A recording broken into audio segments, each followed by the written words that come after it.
If motherhood feels overwhelming, chaotic, and like you're constantly drowning, it might not be you.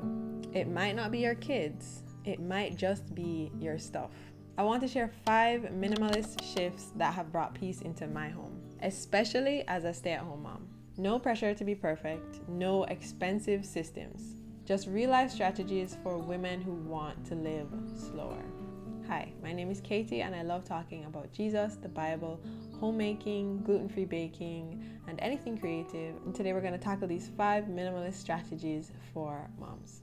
The first thing is clear surfaces, clear mind. So our bodies react to visual clutter like it's a to-do list. Everything we see around our house says, fix me, fold me, put me away. So the more that you see, the more stressed you're going to feel. So that's why I aim for the clear surfaces rule. So it doesn't have to be perfect. Every surface doesn't have to be completely clear, but just like basically clear. And you definitely don't want the space to be crowded. So if that's like your dining table or your kitchen counters, yes, of course you can have things on your dining table and your kitchen counter, but you just don't want to have a pile of stuff on all of those surfaces. So what you're gonna do is use closed storage. So we recently got like a, what do you call it? Like a TV stand basically. And there were different options when we were buying one. And it had like open shelving, but I said we should get one with doors so that whatever we put inside, because obviously you can't keep your house tidy 100% of the time because you're living in it, and so it's going to get messy at some point.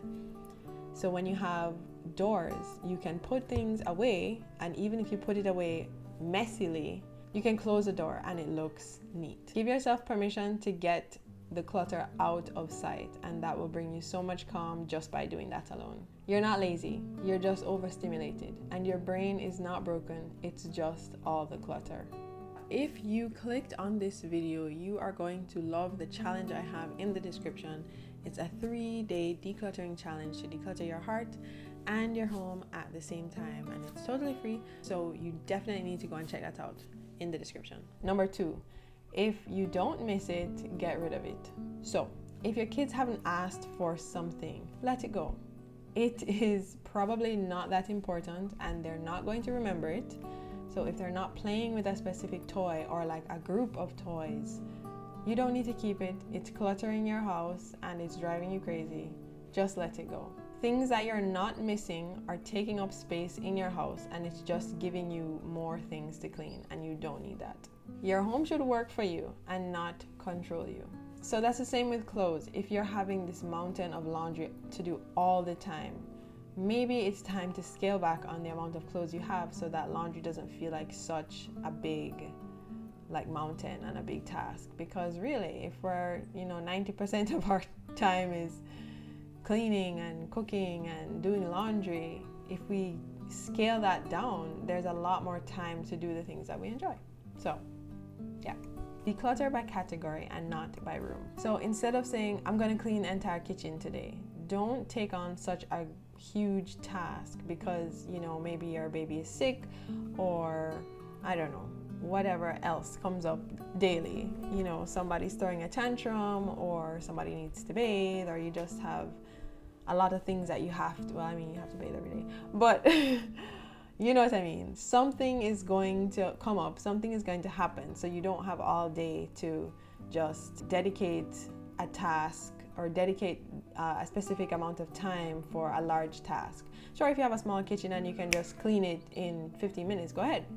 But if your kitchen is like way bigger, or you have like lots of compartments that you need to like deep clean and all of that, don't clean by the room, but clean by the category. So say I'm going to clean the cupboards, or I'm going to tackle the pots and pans, or something like that. But the point of it is not to give yourself a huge task to do that can feel really overwhelming, but just do it in bite-sized pieces so that it's easier for you, because this will help with burnout or like perfectionism, and also the tiny wins will help you to feel accomplished and motivate you to do more. But if you take on like a huge task, you might stop halfway through and you might never go back to it. But if you just do like small things here and there, you'll go, oh, that was easy. I can do more.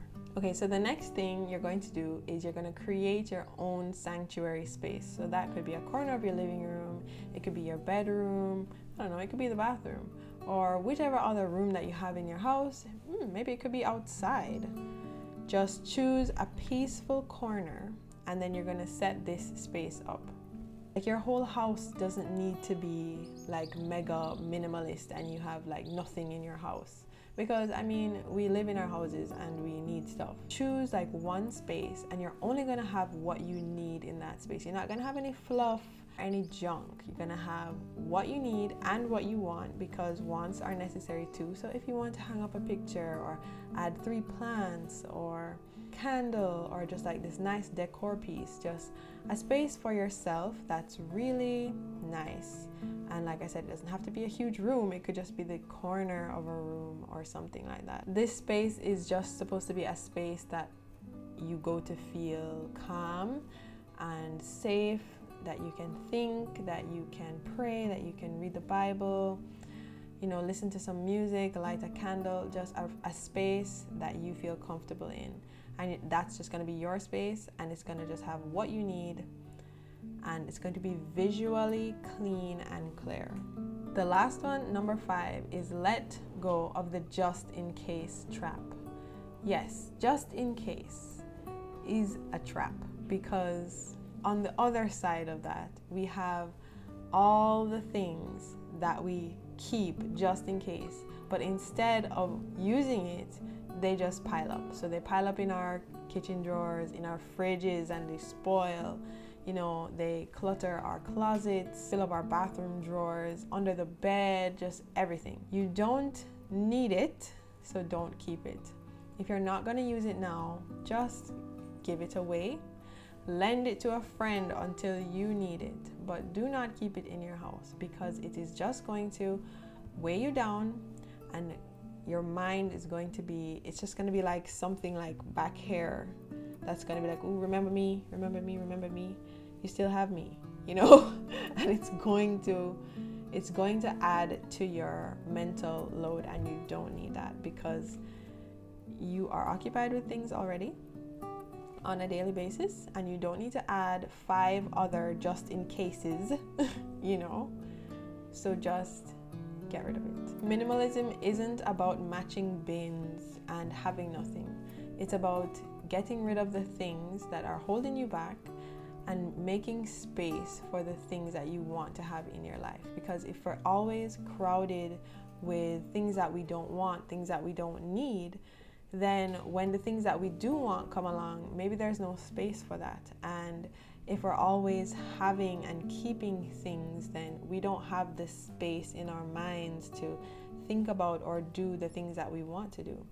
So that's how I see minimalism, and I really hope these small 5 little habits or hacks really helps you as a mother, and maybe even not if you're a mother, you could just be a person. So, you know, it's for anybody really. It provides a space for you to notice God, for you to hear His voice, for you to be more present with your children, more present with your husband, and more present with yourself, because you're not crowded by everything and all the things that you're thinking of, your to-do lists and everything. Comment one thing you're ready to let go of this week. And if you're struggling as a mom with like your emotions or your moods weekly, daily, you know, that's something I struggle with, or I've struggled with before, and something that's really helped me is journaling. And I created a mood tracking journal just for busy moms, and it's down in the description, and I think that would really help you a lot. So check it out if that sounds like you. If you made it to this point, please drop a yellow heart emoji in the comments, as well as share this with somebody you think is feeling really overwhelmed, so that you can invite some more peace into their life. And see you in my next video.